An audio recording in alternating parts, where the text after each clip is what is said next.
just waiting for this to process, but yeah. We are live. Let's go. Let's go. Producer show. What's it, the 14th today? Jeez. Yeah. Christmas is almost here. Have not done any shopping. Yeah, I'm kind of, I kind of do it last minute. Oh, yeah. And not like in a bad way where I'm just rushing around. Like it's how I get into the Christmas spirit. Like I like to go shopping on my own, play Christmas music in the car, just kind of get in the zone. I get in a flow state, I think, as I'm looking for presents for everyone. Yeah. Ideas come to me. I don't know. But yeah, Christmas is coming. Great week of Kirk and the show, with him in Chicago, surviving Barstool. Dare I say, probably one of the greatest, if not the greatest, single seasons of reality TV of all time. Best $10 I ever spent. Easy. Best $10 ever spent. I mean, yeah, I mean, even outside of that fact, like the episodes are going to be live on Barstool.tv. I think they said next week or something. yeah, after the fact. and I think they're gonna release it the same way free as they did as you watched it. Yeah. So like you're not gonna be able to binge it right away. So you have to wait and be patient. So if you did do the $9.99, you can keep watching it. What? We're set with Sweet. So you want the me to, audio. So you want me to put in the ads? Well, yeah, I know. You just have them timestamped. So Yeah. Of course. No, I'm just motioning towards that. Yeah. So, and that's actually one thing we can bring up right now because there's a lot of people that talk about it. They talked about it on the show today, like the ads just randomly getting inserted in the middle. Oh, right. Yeah. They're DAI. Like basically you mark a relatively empty spot. I try to do it as best as possible where you can just input a required ad. Like they in our back end, they require us to put these marks in order to publish the episode. So I understand that can be frustrating and annoying, and I really do try to fit them in where I can, but yeah, there's not much I can do outside of that. Yeah, and we don't have control over what those ads are. Those are just automatically That's true, yeah. brought in. So like that's what I think is what everyone says. Like you're just listening, and all of a sudden, like Nick Turani comes on and is like, "By high noon." Yeah, and if it's an ad or something that goes against something that was talked in the show or anything like that, like we can't even physically see, like you said, what those marked ads would be. Like until we hear that audio, once it's dropped, that's when we hear it for the first time. So sorry about that if it's a problem for you, but Did you add Jon Stewart at the end of this? I did. Thank God. So I just had to triple check this. What's it called? I just wanted to double check. Yeah, great. Triple check. So there's a couple different topics today that we can go through. Let's start with surviving, kind of as we mentioned before. But the penultimate finale last night, Kirk's speech, which as we've seen on Twitter in the hours and the now day following, a lot of people mad. A lot of people also mad at KFC, as talked about on the show today. As Kirk was saying, as Will was saying even on the show today, it's almost a WWE feel. Like you get into the arena and anything goes. We were saying anything goes throughout this entire stretch of the show. And Kirk dropped the cunt line, and Che took it like a man, like Kirk said, to his respect. I also, like Jeff said, I kind of didn't notice anything too crazy about it. It was a legendary speech, and along with this being the single greatest season, that might go down as one of the greatest speeches in reality TV history. Do we have this audio here? If you want. Yep, just getting right to the beginning. We Cool. have. So yeah, we'll play Kirk's speech. Sorry, I have to get through Gaz first, which was something for sure. Yeah. But here's Kirk. Yep. Next up, from the Stool Tribe, third out. Kirk, you played the game with Will and Che, I believe. This part got me really. too. Great editing truth on the is, sound here. I had the time of my life. No. That's great. I didn't win this contest, but I'll just say this. I'm going to take you back in time, about 49 years ago, to a contest I did win. The town, Billerica, Massachusetts. The year, 1974. I feel like I've heard him do setting, at least this second floor, portion 12 before on the suites. show, maybe. bedroom. He's talked about Sumac Street. He's talked about Right. everything. To have a child. I imagine the way my parents were sexually, it was missionary. Probably no oral. I think my dad said he never got a blowjob. They went face to face, I imagine. Probably between 3 and 5 minutes in, the spooge happened. And Spooge. Spermy Supreme won that race. That was great. And that was the worst day of your fucking life.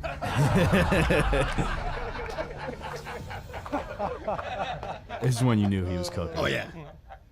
My life's mission now is to ruin yours.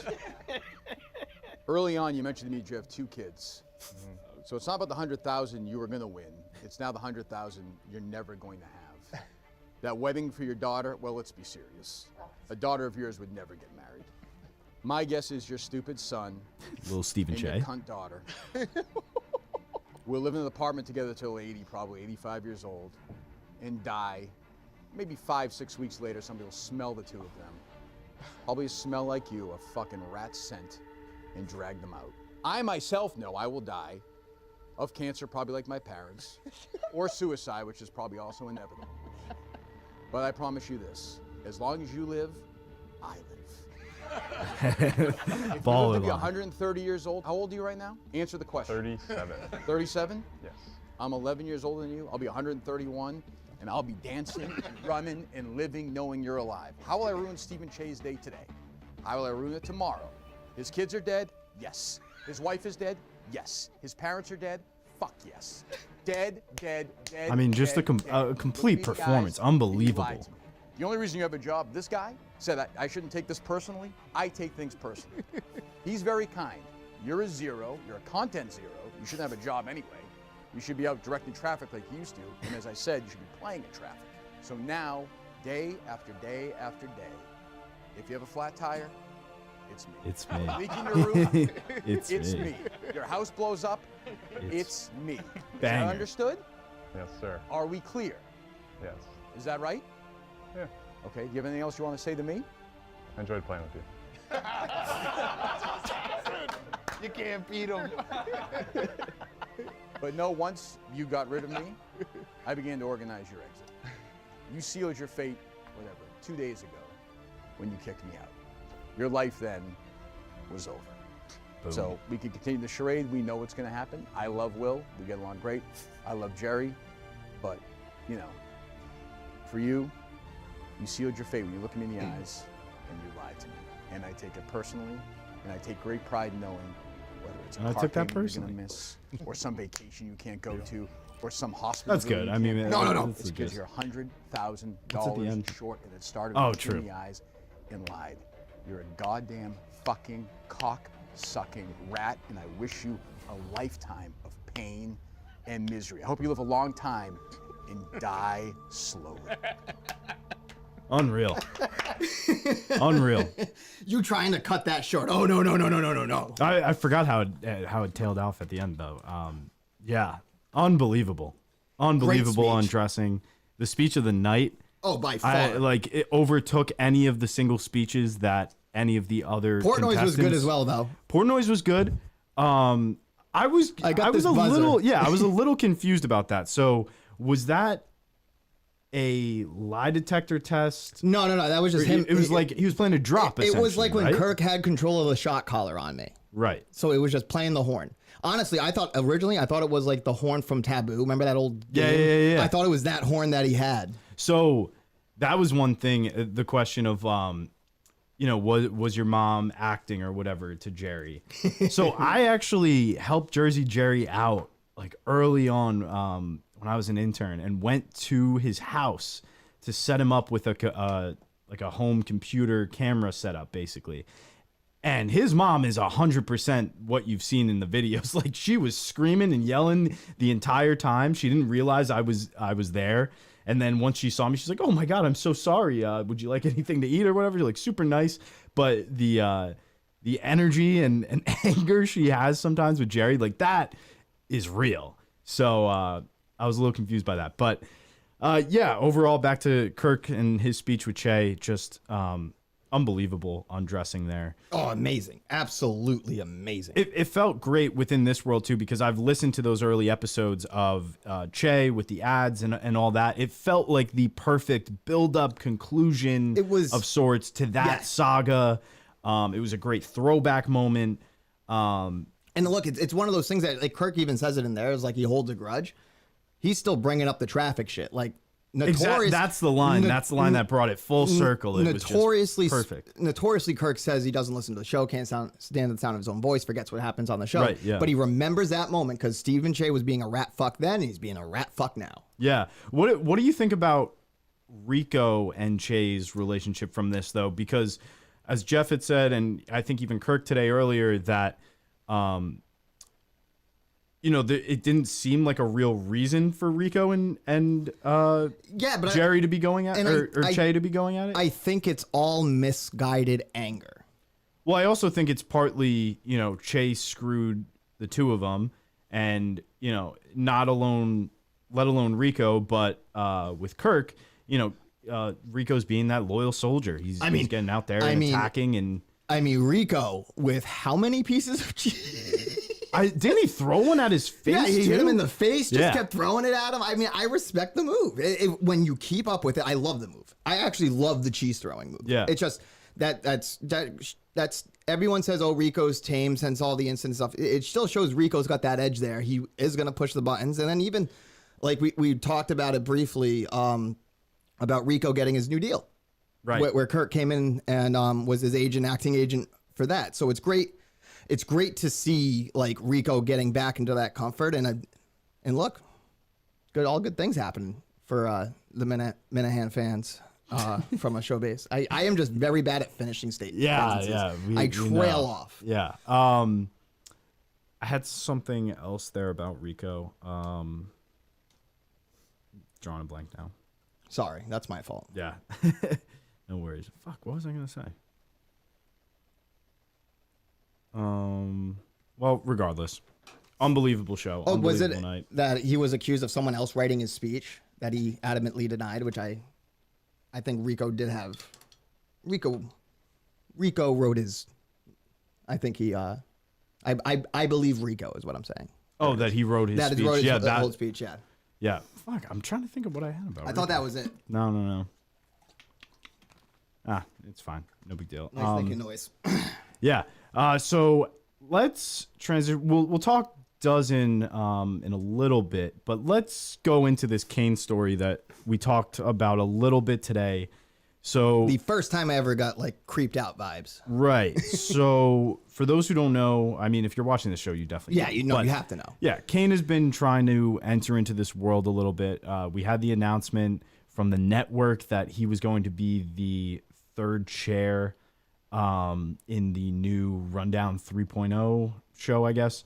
Can we just say, like, if VD is watching this right now, I'm surprised Mick's, and you texted this to me. I'm surprised Mick's not on that panel. I think Mick would be a great fit for it. I agree. I was the one that said, I think Mick would be a good fit. He keeps up with the show.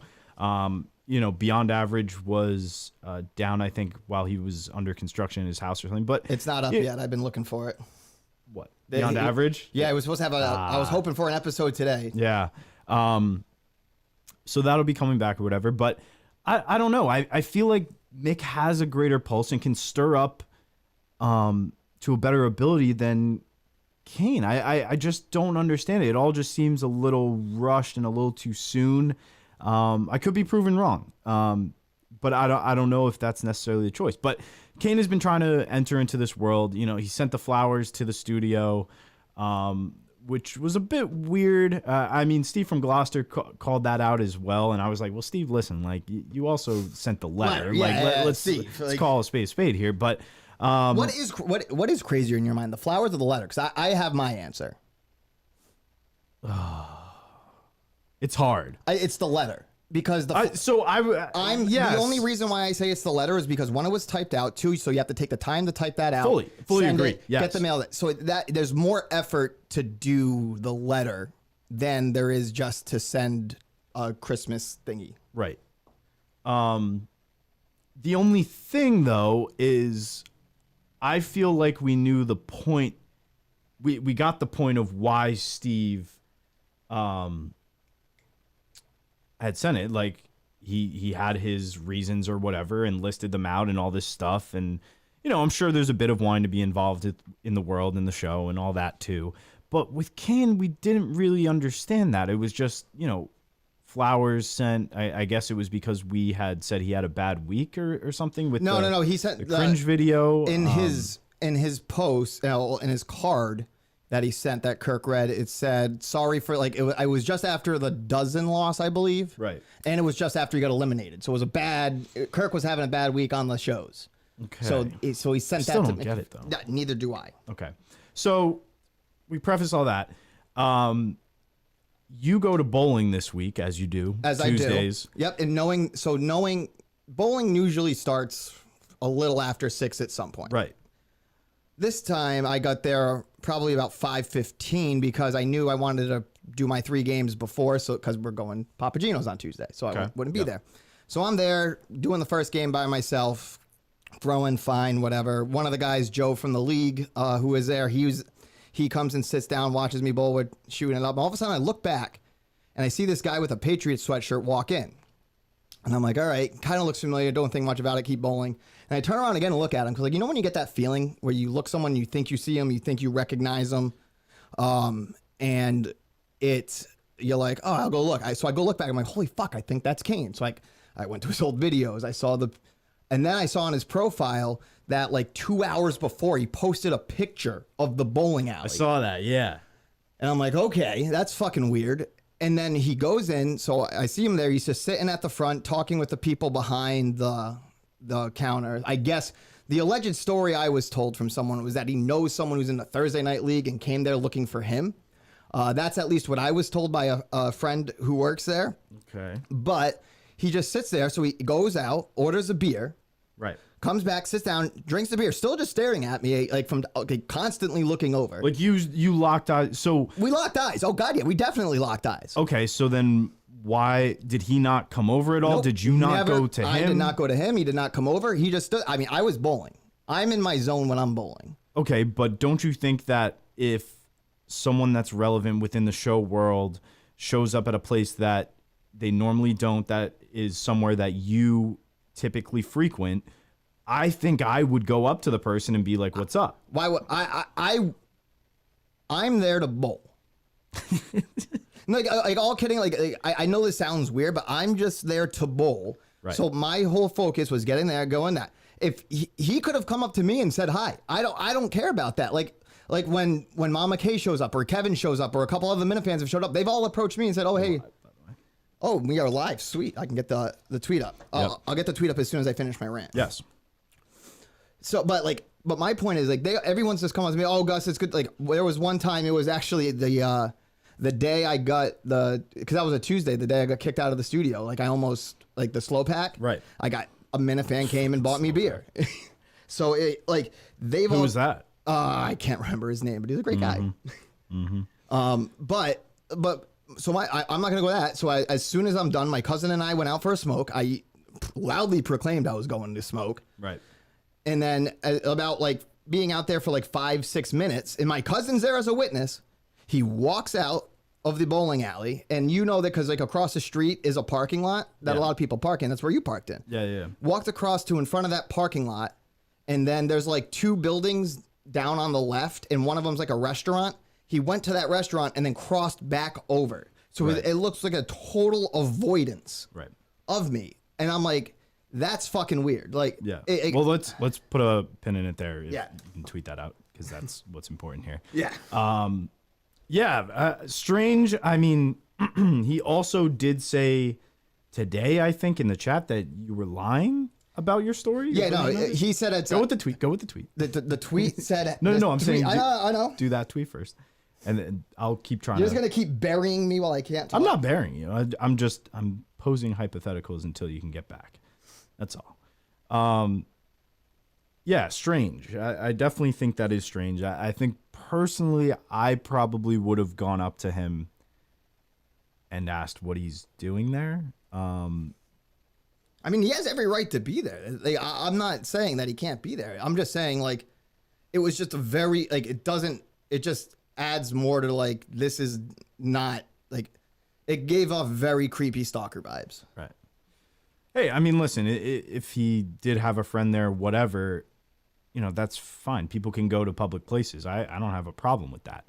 I don't have a problem necessarily with it if he did have something to say to you. I think the fact that he didn't approach you, if that was his main reasoning for going there, is the weirdest part. I assume you would have, you know, talked to him or whatever if he did come up and say something. You know, I imagine you would. So that's what was a bit strange for me. And, you know, this is a point brought up now, and he does, you know, sometimes those review videos of the show on Twitter and all. And I almost want, you know, why not have a video or something explaining this? Because this was weird. Oh, I'm sure he's going to. But, Yeah. but I'm curious to hear why he thinks you lied about it. like, I don't like that is exactly what happened. And I can even get the tapes to prove it. Yeah. Interesting. Let's just get this out real quick. Yeah, and then I can speak on this, I guess. So the YouTube today was going dropping in and out. The internet was brutal. I couldn't necessarily tell if it was something from our end or theirs. I was trying to fix it, so we took it down to try and refresh and brought it right back up pretty immediately. I think for people that aren't seeing the first hour, though, I think you have to go out on the YouTube from the live stream, like the official live stream that the episode was live on, and just go to the full recorded video now there. It should have the full thing. I'm double and triple checking on that before we do a full complete re-upload, but I'm seeing the full episode in its entirety now. Correct me if I'm wrong, please, but it's a separate link, if you will, between the live stream and then the post-live video that goes out there. So it should be the full thing. Yeah, because it looks like the timing is lining up with, it looks like we're good. Because I got a 2 hour and 7 minute on it. So once you refresh it, you'll be good to go. On that front. And look, like we're trying some things out. Like we've messed with some settings on this show. So we're hoping to try to like exactly pinpoint where it went wrong. Yeah.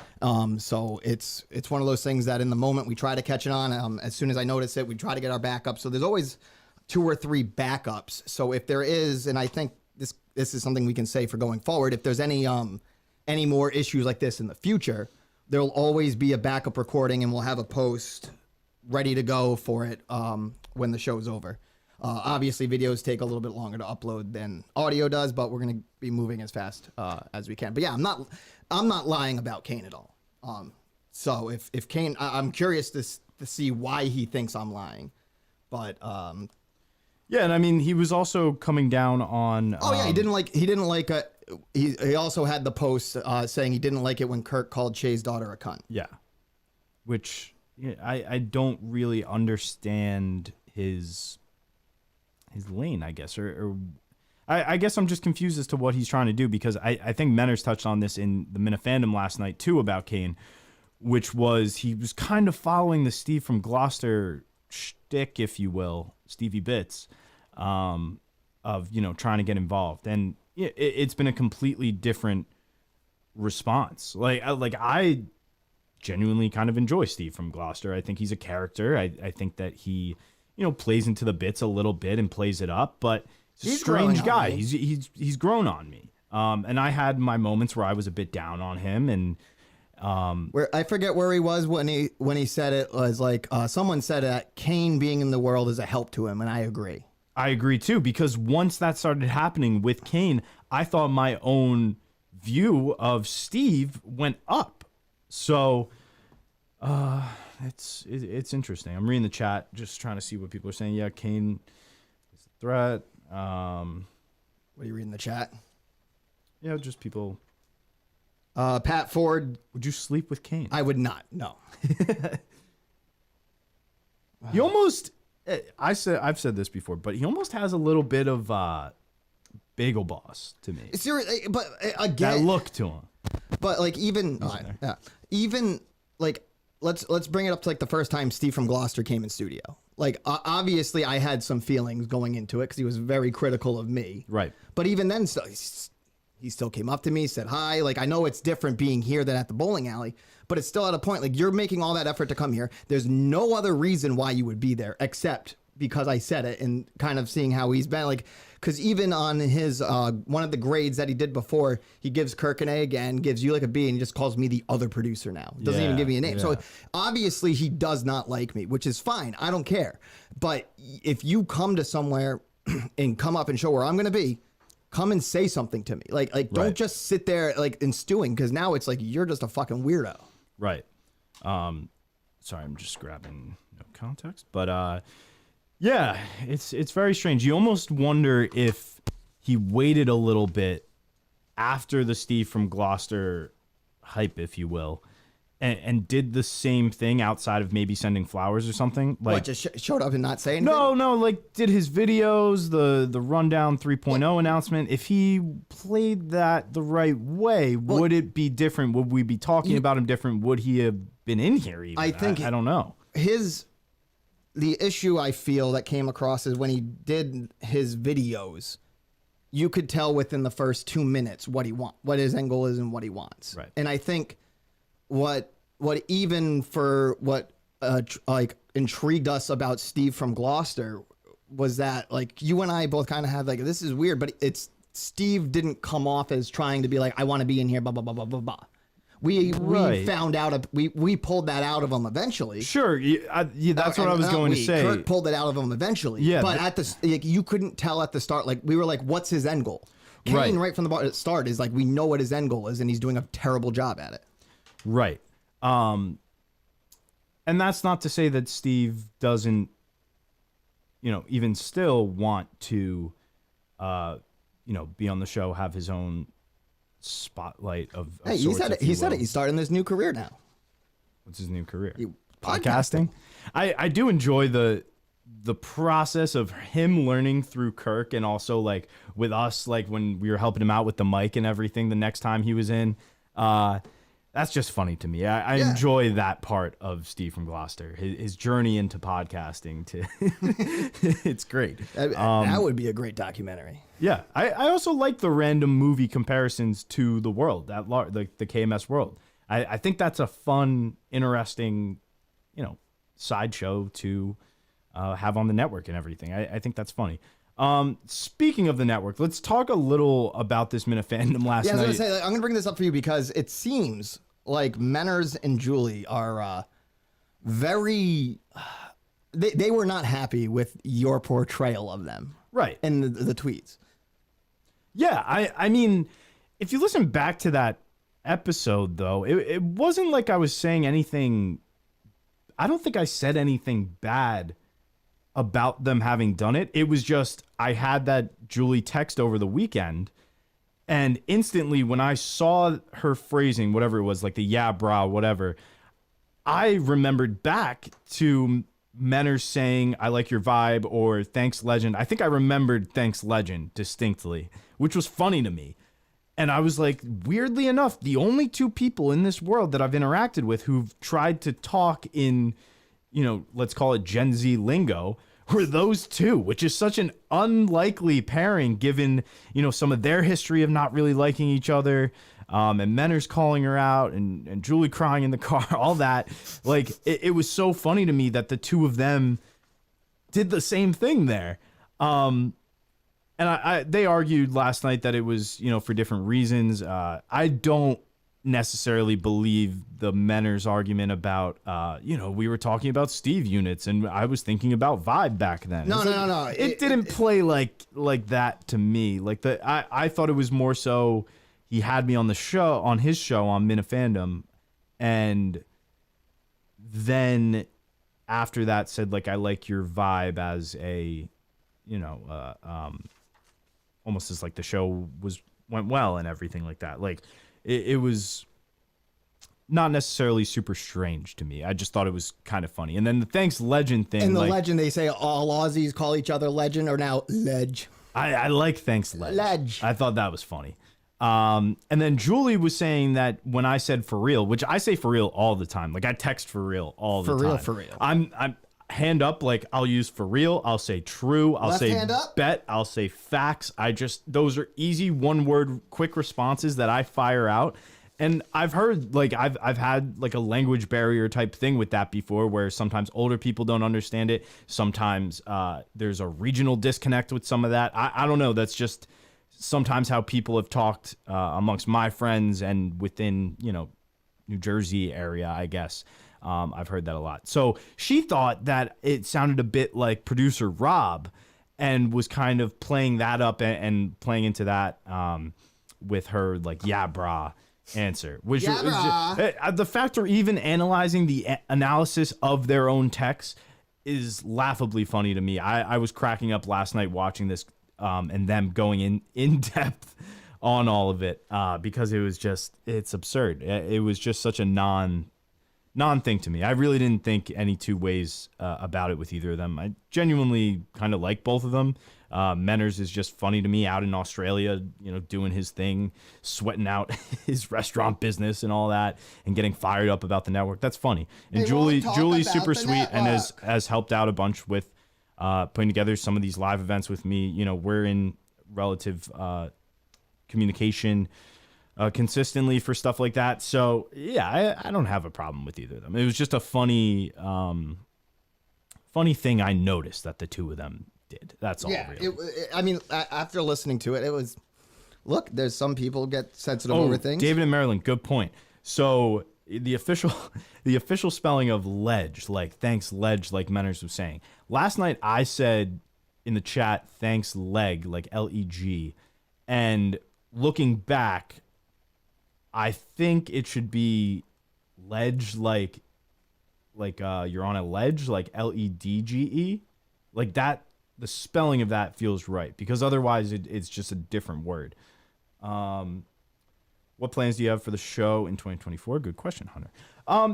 That's something fluid. That's something that we work around with Kirk. There's a lot of talk about these upcoming live shows, and that is going to, I think, kind of set the pace for a lot of what's to come. I think there's more that we can do with the vlog going down the line. I personally would like to kind of get caught up with like a true graphics package. I think we need to have thumbnails again, and that's something I just want to make sure is correct and done right, so it can just be a consistent thumbnail slate. So I think that there's something there. Before 2024, we can bring this up now. We're currently working on the best of for the year. So Gus has been going back and taking highlights. Yeah, and taking highlights, marking down big moments, all that. So when I get that, I'm just going to be clipping through all of those things and kind of formulating segments around that. So the next vlog will also be the best of. And now don't worry, because it is going to be focused mainly on the show. What I mean by that is that, we'll have some introductions to the different segments. We'll have it on video so that you can watch it on YouTube as well. But that's the next main big video/audio project, at least for us. So I have some plans for that I think will be pretty fun. I like some of the segments that Gus and I have been talking about. And by segments, I just mean segmentation of compilations of different moments from the show. So I think it's going to be something that a lot has happened with this show within the past year, between the producer search, between Colony, between some of this stuff now where we have some of the Barstool guests on, even the guests themselves. There's been great Mutt moments, great Blind Mike moments, great Minifan moments. We between had Mutt's Steve and all that. introduction on the show. That's true. 2023, Mutt was first on the show just this year. That blew my mind. I had thought he'd been on earlier than 2023.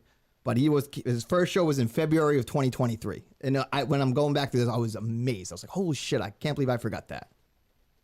But yeah, so the end of the year is going to be, I'm excited for it. I mean, as a fan from the beginning, I remember the one that Steve did first in 2019 and 2020, and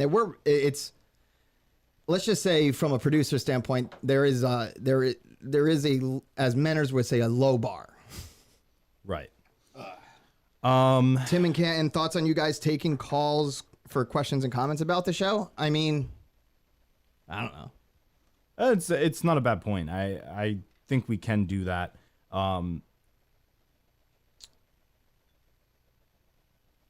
Sorry, I'm just trying to get some of this. I need to get this no context out. Oh yeah, well, I mean, so what? Are you taking any of my suggestions?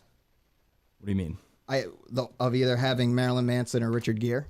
Oh, I gotta see because I did. Or a gerbil, allegedly. I did mark down a bunch. I think I did have the gerbil. Yes. This is a good one. Got a question about starting the book club. We can bring that up with Kirk next week, but I think that's definitely something. Yeah, it really depends on him and what he would like to do with it, his involvement in it. I'd love to get that set up. I think, I'm a reader. I think it would be a lot of fun to be able to do, but I don't have to be in it, right? I can't read. Sorry, I'm just please. Yeah. It would definitely. I think it would be a lot of fun. I think there's a lot of potential there for some recommendations from different people. I don't know if it'll be from Kirk, who's going to suggest the books, or outside people, or how we can incorporate different guests, or what way we'd want to do it, whether it's just a live stream, whether it's a Spaces. I don't really know exactly yet, but I've said since I've been campaigning really for this job, for this role, that I like that concept, and I think Kirk is the perfect person to really helm it. It's something that I had wanted even back when I was at Barstool initially, had tried looking into, and I just think with Kirk, it's an even better conduit for all of it, and I think we'd have really engaged listeners and fans that would want to partake. Yeah, definitely. And it's you can even tell like when Kirk talks book, he gets into it, and then there's a lot of callers who will call in. I need what we had one today. I need a new story recommendation. So right. there's a bunch of opportunities, I feel, for that, and then even then that can lead into more content for the show. It can lead into or even for the networks. There's so many opportunities. And I saw another one from Hunter asking about any challenges for the Minifans. That's going to come from Kirk. If Kirk wants to do another 50 state, that's all going to be up to him. But if you have any ideas for prank calls, you can always email them to me, andrew.augustus@barstoolsports.com. The Minifanda, Minifan HQ is still up. You can submit them through that way as well. So any songs, prank phone calls, the email is open. Any ideas, the DMs are open. And I think I always love a good prank phone call. So, yeah, I mean, I'm a sucker for the songs. I don't even know the full depth of all of the songs yet, but from the ones I've heard, I just really enjoy that. So, please feel free to send in more. Let me look back at this topic list real quick. I had some more I wanted to get to. The dozen. So it was a great dozen match yesterday. Incredible redemption. We had during today's show that Castellani tweet that he then deleted. Maybe following the events of dozen, I don't know if maybe he's down on Kirk now. He seemed to always take it pretty well and in stride. But now, that might be different. I think the one thing that really stuck out from the match when they were recording it was when Carl was like, they didn't say Edrin right, and Kirk sniffed back, and I think he's like, you want to do this? That I think even you could even see on Chris's face a little bit like a little discomfort in that situation, be I think that could be a turning point. Yeah, who's to say really? But we were both in studio when Kirk was recording that, and as fired up as he was at the end there with that win, I mean, we were living and dying with that stream too, and I'm sure a lot of you were watching at home too. When he threw the shit off his desk. We were kind of unfazed. Funny enough, we were just like, he's locked in, he's pissed, and rightfully so. I mean, it was a tough tough challenge. And meanwhile, Rico's talking about Shane Gillis, and That was Great such video. a funny beginning because I remember them all. My fucking team listening to a Shane Gillis clip talking about him. Of course it is. well, that's the thing too. They included the conversation about it, but I don't think they actually included the beginning when Rico was. Oh yeah, Listening to it, we were watching that, and it was so loud. funny. Like It was so the way loud, too. Kirk described it was spot on. It was just like, Let me guess. watch it again. Yo, Jeff, you got to check out this video. Yo. And we all knew it was about Rico. We all knew it was Shane Gillis. Like, and Kirk's like, let me so guess. funny. It's about a famous person reacting to a clip about him. yeah, no, it was great. But overall, I think Hank had a really strong game. People forget that it was after his 24-hour stream too, which I think clearly with the Wembanyama answer that was getting to him a bit. I was like, even in here, just kind of screaming mentally, like, dude, Wembanyama. I mean, it's right there. That's the clear answer. But great performance. I think I think the tides hopefully are turning for Team Minahan. We're going to see as we get closer to tournament play and all that. But yeah, really, really great bounce back win. Yeah, it's definitely what the team needed, and to have Hank not only win it at the end in overtime, but also to get it dead on. It's like that is a good when the DVD is made. That's the starting point, you know. Oh, of course. That's exactly what that would be my recommendation for the starting point of the DVD. That's what things turned around. And then really last, let's chat of anything here. Oh, okay, yeah, David in Maryland brought this up, the Goose Scoop. So why don't you run me through? I gotta finish up some stuff here real quick. Run through your videos and where that comes from, how it started. Are there more? I think there are What is more. all this? I mean, I can go look for it. But so basically, in college, I was part of the school's TV, radio station, and newspaper. So after I decided to switch from an education major, I thought like You were going to be teaching people? secondary ed math major. Oh my God.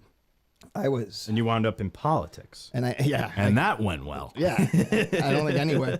I would always say like I wouldn't I don't want to be responsible. Like I shouldn't be molding the minds of our youth. Well, yeah, no. No shot. So it was a smart move for that. But so what we did at the radio station was like we had a couple shows. So one of the shows I did was the Goose Scoop, and sometimes like being as part of the school's TV station, like I had to take a video production class. So in that class, I can just double dip with shit. So I was like, all right, perfect. I'll do a Goose Scoop thing. Call it the Goose Scoop. Set up this like a little interview thing. I can do that. Have all it set up, camera angles, shots, whatever I need. Do that great. That's fine. And then we were like, because our teachers wanted us for them to view it, was always easier just to view it on YouTube. So we posted it on YouTube. And like I know there's clips. That's how out. they get you with a lot of that. But I feel like. there's- I know- I feel like you just always have to kind of go through YouTube for like class projects, anything like that. Yeah, so like I know, like I'm like even going back through the old radio. Like I have to go so far back now to get to like where I would be on any of these videos. Right. So like I give a lot of credit to David and Marilyn for that, and it's all funny stuff. Like I completely forgot about that mockumentary about the bathrooms. Yeah. What's your stance on that now? I guess. I mean, a lot of people could view that as It was offensive. stupid. I was trying to be funny, and it wasn't funny. Yeah. Well, was speaking of stupid. trying to be funny and not funny, the tweet yesterday of the Oh, Jesus. flooded out studio. So I'll break down kind of my my thinking behind that. So I recently have been for like TikTok For You page. I've been using the show accounts For You page just because I feel like mine was kind of bogged down, like my personal. Like I just wasn't really loving the content or anything. So the KMS For You page is pretty bland. We don't follow too many people or anything, so it's pretty just standard, you know. But I feel like the content it shows is, you know, relevant to what people from the show might like or fans might like. So one of the trends that kept popping up for me on that was that flooded out studio thing. That was the first time I really saw that AI lens or whatever. And I was like, okay, maybe I'll try this out within the studio. You know, Kirk's not here.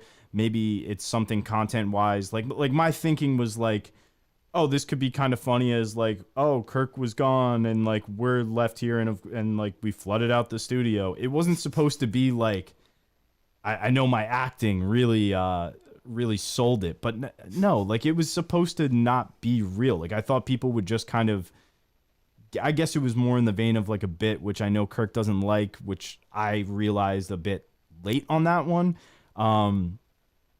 But you know, it wasn't necessarily funny. I thought it could be something that, you know, Kirk could go back and forth with the show account to call out. I thought, you know, sometimes when we do stupid things like that, it's something that gets brought up on the show and we can, you know, shit on or like kind of like we're doing now. Like it didn't land. So, you know, I expected some of that backlash and,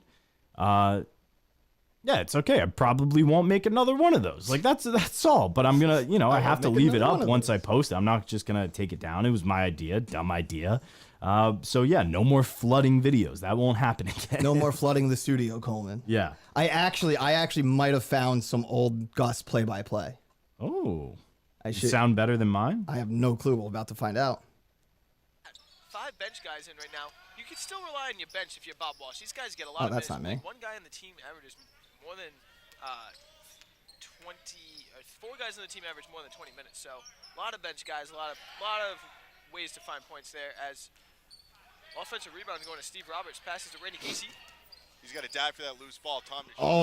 This was when it was Neither of those were you. No, correct? no, that's not me. But this is around the time I was doing it, so I'm trying to figure out what it was. I'm trying to find all the old stuff. See, It's fine. It's I'm fine. even trying I to don't find old videos of me for you guys. But David found a lot of them, so big ups to David. Now, is the Goose Scoop coming back? I doubt it. Yeah, I don't. I think the Goose Scoop and What's Poddin' can get left behind in 2024 for sure. Yeah. But yeah. my props to David for finding that, because that was very funny. And what was it? I got a text from my friend who was in that with me. He texted me and he goes, "Why did the Kirk Minahan show retweet a picture of me?" And I go, Oh, the Ray guy? Ray guy. That's yeah. funny. So then that's why I talked to him. So there's Ray, still hanging around, married. But funny story about Ray. The last time I saw him was when the last time I went to Disney was September of 2022. And I'm just sitting in line for Rocking Roller Coaster and I hear a voice. I'm like, that sounds like my friend's dad. All of a sudden I look up and there he is. So I go talk to my friend's dad and I was like, "Hey, is your son here?" And he goes, "Yeah." So I ended up going to see Ray. So just randomly bumped into him at Disney. Fun story. Lovely. What better place to wrap up than there? Yeah, thank you guys for tuning in. Great week of Kirk content. If you haven't seen it all, highly recommend just going back through. Let's run through the gambit here. So there was radio yesterday. There was Rundown yesterday. There was KMS yesterday with Jeff D'Lo producing and Fights, KFC, Rico, Dave. I mean, we got a Dave. Portnoy appearance on the show. We had Surviving Barstool, the whole run of it, but the finale, if you're not caught up, watch that finale. It's great stuff. The Dozen. Am I missing anything else? Pick'em this morning. Pick'em, he popped on to talk Rico's contract. to be Rico's agent. Yeah, Successfully. KMS today with Will Compton, Jeff producing again, Big Cat on. And we took calls on there today, which was great. And 2 of my favorite callers actually popped on, so that was great. And then he also mentioned that he was going to be on Eddie's show. I'm not sure exactly when that one's coming out, but he mentioned he'll be on there as well. Am I missing anything else? That's Said radio, right? He was on radio for a bit. He was on radio. Yeah, so just a lot of Kirk out this week, and it was all really, really great stuff. So give it all a run. If you haven't yet, this weekend would be a great time to catch up. And 5 shows next week. Big stuff. 5 shows. Not sure. I texted Kirk after the show. Not sure the specific days yet, but it should be a lot of fun. A lot of good stuff coming before we head into this break. We got a good home stretch here between the next 2 weeks and so, and the best of and everything. So thanks for listening, everyone. Thanks for being engaged all week, and we will talk to you guys soon.